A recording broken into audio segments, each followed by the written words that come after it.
Hello, and welcome to a new episode of Paradigm Shift, the podcast in which I challenge your thoughts and beliefs with topics about philosophy, spirituality, ancient history, and religion, and everything in between. Today's topic, we will be going back in time to the very first ancient civilization of man, the Sumerians, and we will be talking about the Anunnakis. So let's go ahead and do the intro.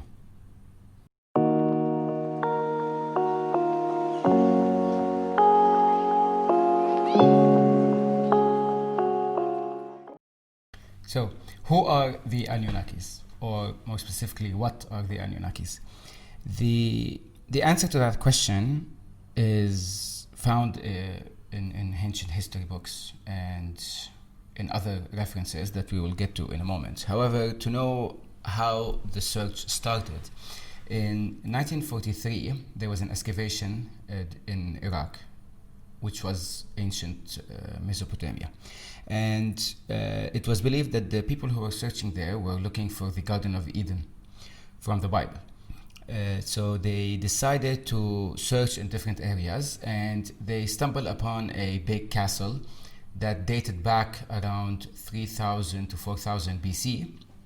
And in that castle, they found our wealth of knowledge when it comes to tablets and like ancient statues and everything that comes when you find ancient civilization's remnants.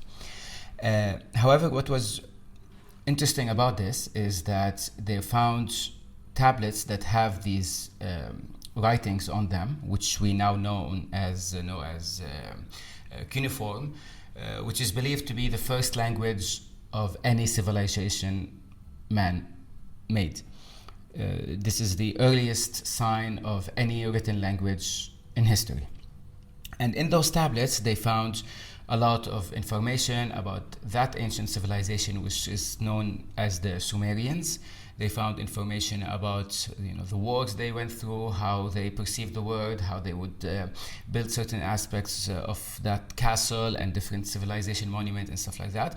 And most importantly, they found a lot of information about what at that time was their religion, what everything that as any ancient civilization has, different gods, different ideas and thoughts and beliefs and all that. And there is what struck me most interesting about the Sumerian mythology, if we want to call it that, is the way they looked at gods back then in a very different light than other ancient civilizations did that came after them.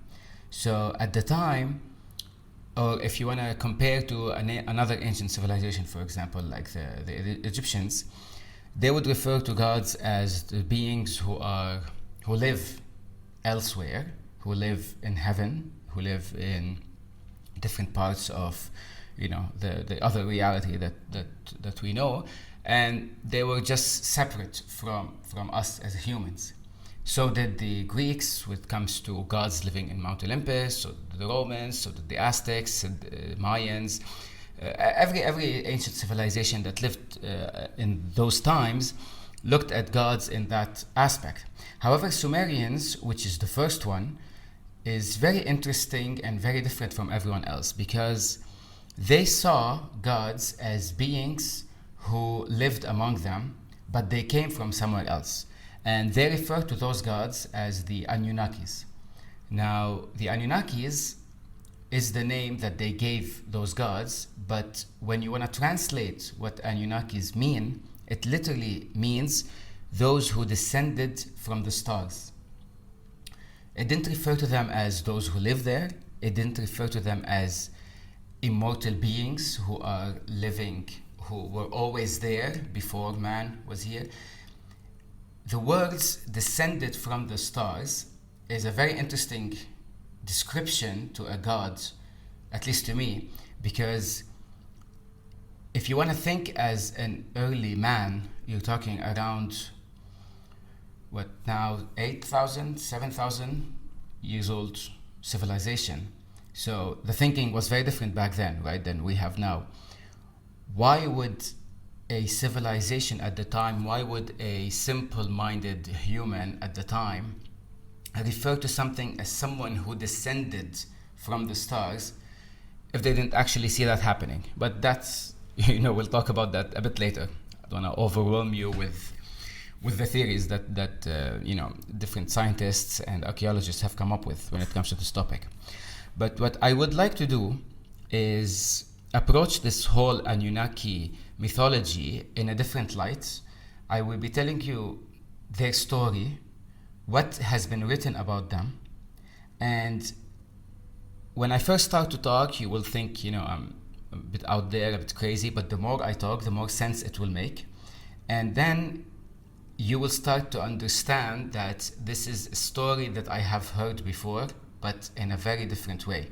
This is a story that has been brought to my attention, or has been the basis of a lot of different religions or ideologies, but the way that those religions have discussed it was slightly different than what this story is. So I will talk about the story, and in time you will be able to relate to it more and more. Now, like we said, the Anunnakis means the descendant of the stars. So they came from the stars. And in those tablets that they found them in a city called Sipur. Oh, I'm sorry. The city was Sipar. They found around 13 tablets that discuss the way they came to Earth, or to this planet, or to humankind, and what happened to lead them here, what they did on Earth, how they were able to create man, and what the early men were doing for them. Okay, now this is all in the mythology and in the tablets. So this is not referencing anything else. This is not a mythology book or fantasy book or anything like that. This is just literally translating whatever the Anunnakis, or if you want, the Sumerian mythology was at the time. And according to this, to Sumeria, the Anunnakis came from the stars. They don't know why, they don't know when, but they just know that they came down and they landed on Earth somewhere in Mesopotamia. And they established a life for them there. And they were trying to get something from the planets. Okay, so basically to them they believed that gods who have created Earth needed something from this Earth, and they came down to take it. Now, apparently, while they were working to collect the stuff that they needed, they discovered that it's a lot of hard work. So they decided to create man and give him, the job of excavating, or of fixing Earth, or whatever they needed to do at the time. So in Sumerian mythology, the belief that man was created in order to serve these gods, these Anunnaki gods. And they put them in this area, in this enclosed space, if you want. And they asked them to go ahead and, since we created you, you work for us, you're our slaves, go ahead and do it. I mean, the idea of slavery when it comes to man and gods have been, passed on in a lot of different mythologies, right? So even in Greek mythology, you have this view of those gods who have created man, but they only created him to kind of like torment him and, treat him very badly. And same thing with Egyptian mythology. When it comes to the relationship between man and gods were always looked at as these superior beings who enslave man and force them to do the labor, the hard work, all that stuff. So this is no different when it comes to Sumerian mythology. And again, the Anunnakis as gods have created man, and they put him on in that enclosed space, and they decided to have them work. And the gods, the Anunnaki gods, there were a lot of them, but there were two of them who are always mentioned. Okay, so these you could look at as the most important among all the other gods for the Sumerians. And these two gods are known as Enlil and Enki.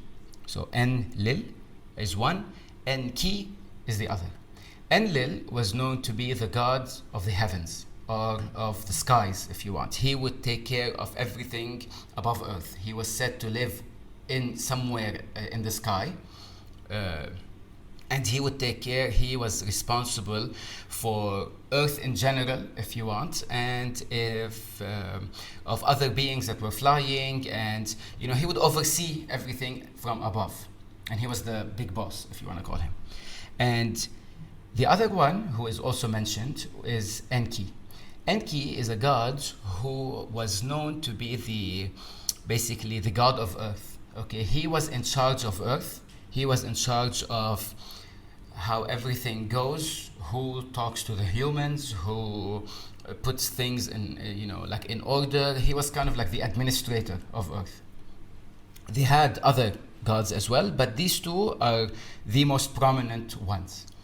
And Enki is believed to have looked like a kind of like a reptile. Okay, he had a bit of a dark skin, maybe greenish in tone, and he like if you see the ancient how they represented each one of them, he was always represented as a kind of like a like a reptile.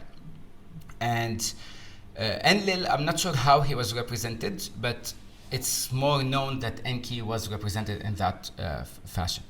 And Enki was known to basically report to Enlil, and while he would always take care of what's happening on Earth, he was also reporting to him, like I said, and taking care of the planet. In those tablets as well, Enki was referred to sometimes as the serpent. Okay, so he would be referred to by early humans as the serpent. And it was also believed that he was different than Enlil in the way he viewed humans. So after the gods of Mesopotamia decided to create man, everyone, like all the gods, would look at man as these wild animals, right? At these animals who are created by us only to serve us. Enki, on the other hand, saw more potential in man and decided to intervene in several places, several times, in order to kind of pass down knowledge to them and pass down information to them so that they would become more like them, more like these gods. So he was believed to kind of be like the good guy in the mythology, and he was believed to be the one who has helped mankind evolve into an intelligent being. Okay, as opposed to the other gods who were simply interested in just harvesting the earth and treating man as a slave. And he was known to not only the reason why he was interested in man, because unlike the other gods and unlike Enlil, his job was to create man, help create him, and grow them, teach them what to do in very small fashion. So look at it as like we have an animal, let's say a dog, and he's a trainer. So you bring someone who helps train the dog. That's what his job. That's what Enki's job was. His job was to give birth, or grow the amount of man that were alive at the time, and he was the one who would train them.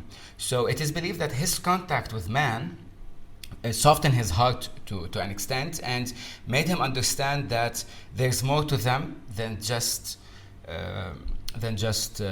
slaves or workers or labor. And this is where his kindness came in from. Now, in terms of how they were able to create man, it's also in those tablets that it was written that the gods have basically created humans. I'm not going to say into their likings, but they took part of themselves from these gods and part of a separate animal, that was very close to what we have now as man, okay? And they merged them together on a genetic level, and out of that came man. And literally, which is very interesting for such an ancient civilization to think about, the idea of man being created at the time was more focused as, I wouldn't say call it modern day cloning, but they would refer to it as a genetic mutation between two separate things. So to them it was the genetic mutation, or if you want, genetic fusion between themselves, the gods, and an animal that was on Earth that looked a lot like the humans, like we are today. And this idea actually was referenced in the movie Prometheus, where where at the start, if you've watched the movie, you would notice that at the start there were these beings called the engineers, and one of them was sent to Earth to sacrifice himself and to kind of like kill himself in a specific fashion, where his own genetic code and DNA would merge with Earth and eventually spring life, or kickstart the evolution chain that would eventually lead to the creation of man. Because as you know, in terms of evolution, that we have, everything started from a single-celled organism, right? That's the theory of evolution. That's what it says. Is we start from a single-celled organism to the man. We are the last of a genetic evolution. There is no other being or creature that we are evolving into. This is it.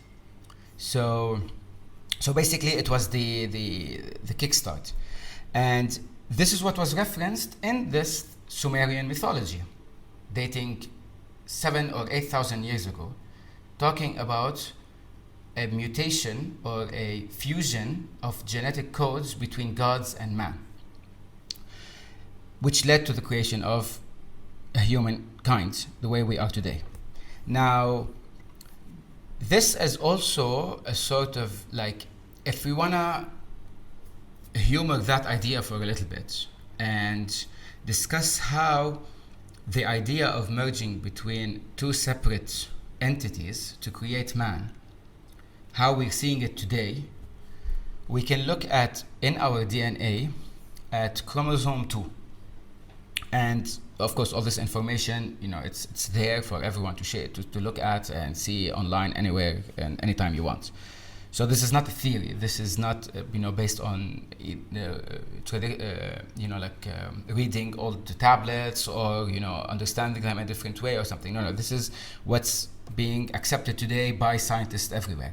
So if we look into our DNA, and obviously we all know that DNA has 23 chromosomes.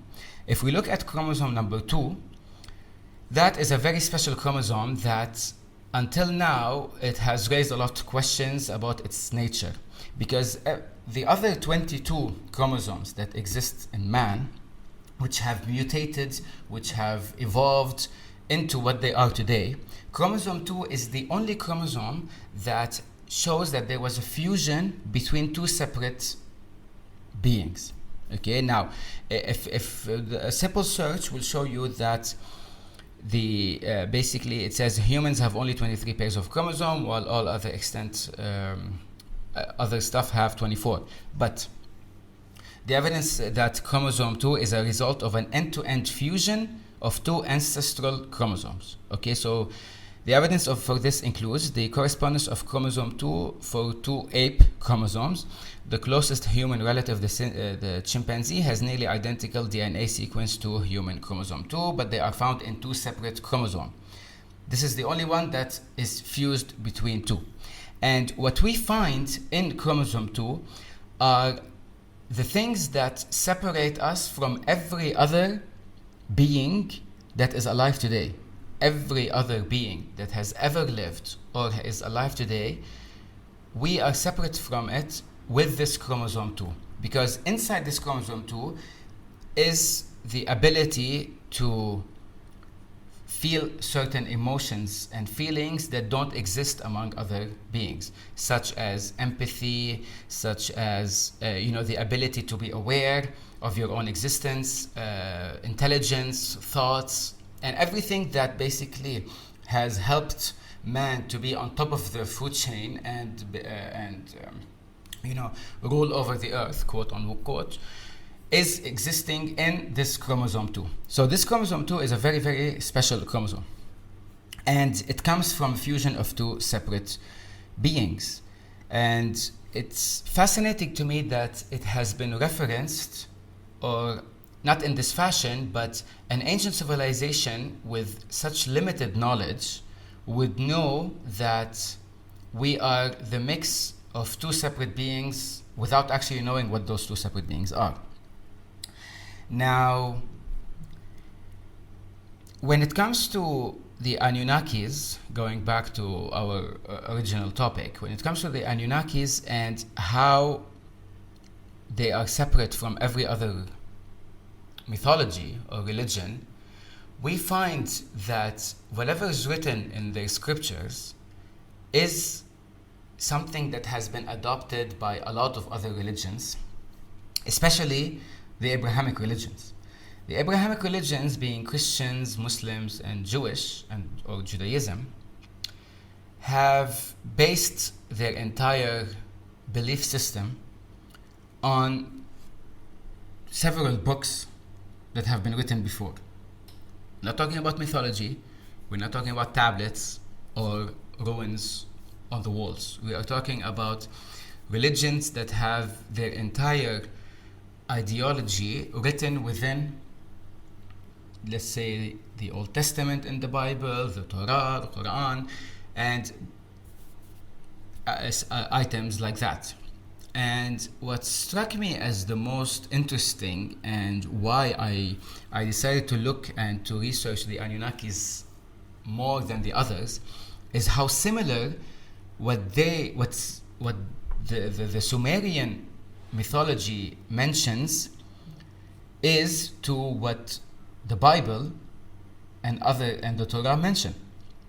So to me, it was really interesting to think about the idea that, unlike other mythologies that existed, that predated these religions, nothing was taken from them. Nothing was taken from the Egyptian mythology.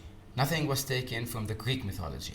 Everything that is in the Torah or the Old Testament has been taken from the Sumerian mythology, but altered just a little bit so that it fits a certain narrative. So I'll give you an example when it comes to lines that have been directly removed or taken, quoted from the book of Genesis. Now, for those who don't know, the book of Genesis is the first book of the Old Testament, or the Torah, where they mention about the creation of man and the creation of Adam, the Garden of Eden, the Tree of Life, the Tree of Knowledge of Good and Evil, the Tower of Babel, the apple, and why Adam was cast out of the Garden of Eden and all that. And I'm not going to get into the entire book of Genesis word for word, of course. However, the short version of it, before I get to actual quotes taken from it, is that basically God created heaven and earth and everything. And after a few days, because as is written, everything was created in 6 days, and then he rested on the seventh day. Now, when he created earth, he created what is referred to as Eden. And Eden is what most religions refer to as heaven or paradise. And interesting note on the side, by the way, that the word paradise comes from Greek, ancient Greece. And the word paradeos in Greek actually means enclosure or park, but closed enclosure for wild animals. So it was kind of like, a zoo. That's what paradeos means in ancient Greek, which I find very interesting, how what we refer to as paradise, but what they refer to as paradise as an actual space for animals. And what happened was, according to the book of Genesis, is that man was created, he was put in a garden so that he can till it. And God told him, this is your garden, you can do whatever you want here while you're working in it, not living here, not the paradise that is often referred to, actually working in this garden, and told him that you can eat anything you want, but there are two trees that you are not allowed to touch: the tree of life and the tree of knowledge of good and evil. And he told him that if you eat from the tree of good and evil, you will die. And basically the actual words from the book was, the Lord God took the man and put him in the garden of Eden to till it and keep it. And the Lord God commanded the man, you may freely eat of every fruit, every tree of the garden, but the tree of the knowledge of good and evil you shall not eat, for in the day that you eat of it you shall die. Now, and then the Lord God said, it is not good that the man should be alone. I will help him, I will make him a helper as his partner.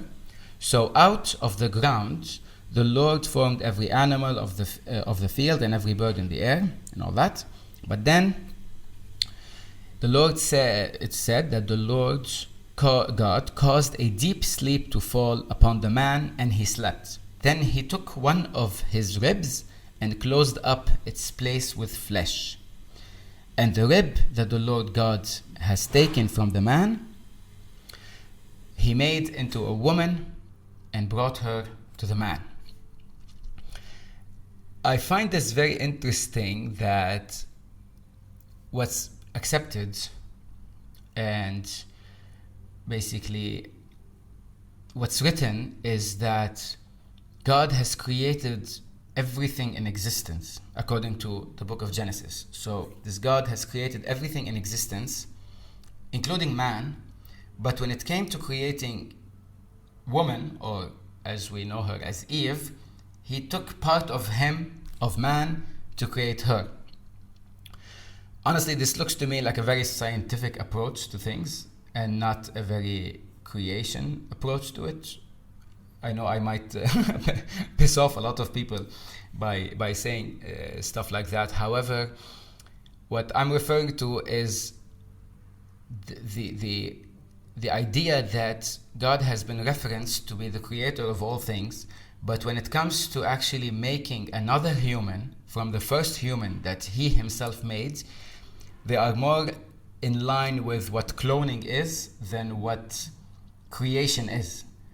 Why would God need a part of man, his cells, his organ, stem cell, I don't know what you want to call it, to be able to create another being similar to him? So that I find very weird, but this is maybe something that we'll be talking about later time. And so he put them both to work in the garden, and they were working there and everything was fine. Now, the book of Genesis also talks about something which I also find it very interesting, that in the entire book of, not just Genesis, the entire Old Testament, all of it, which at the time was written before the current religions exist, that nothing or no words has referenced the devil. There is no mention of anything called devil, Satan, Shaitan, or any other known, words that describe that being in the entirety of the book of the Old Testament. Nothing has been mentioned. The word devil was first mentioned, if we want to talk about new religions, is in the Bible, in the New Testament of Christianity, and in the Quran.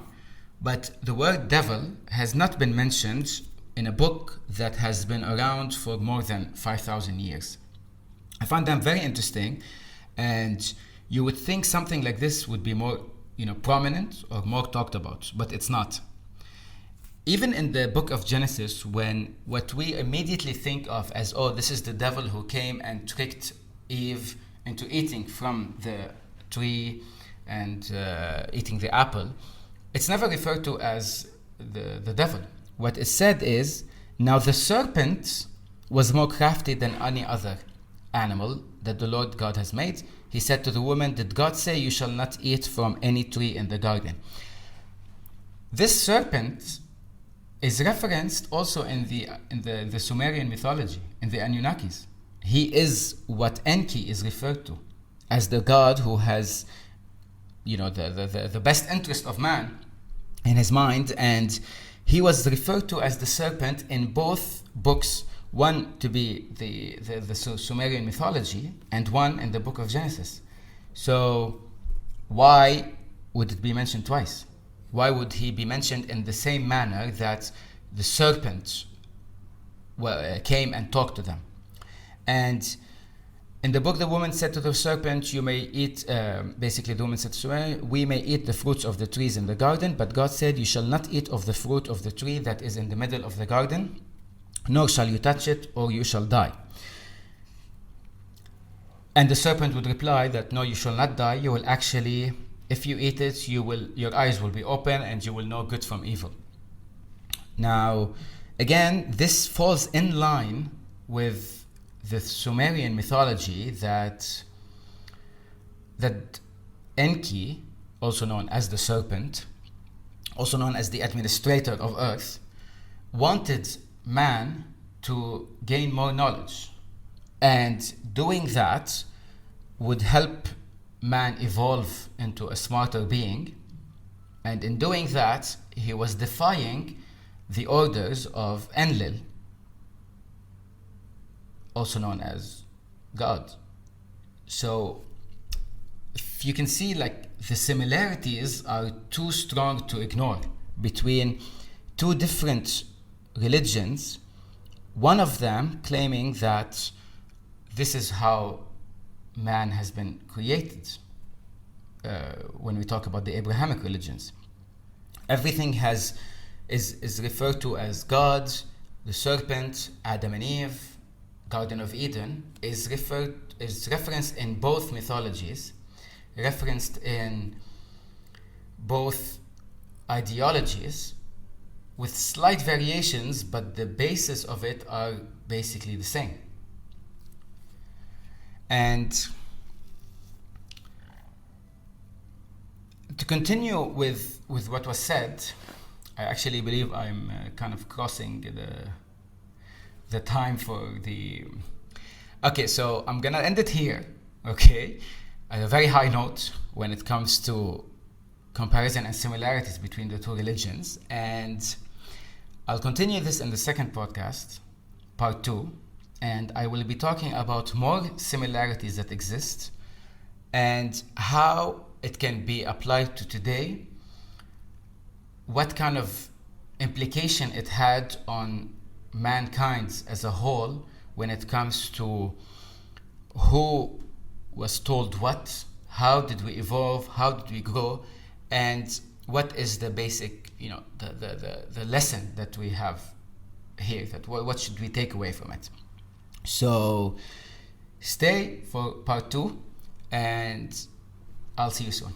Thank you so much for listening. And again, if you are on my YouTube channel, please go ahead and share your comments for this part 1. I would love to hear from you. I would love to discuss with you ideas. Share with me as much as you want. Thank you so much.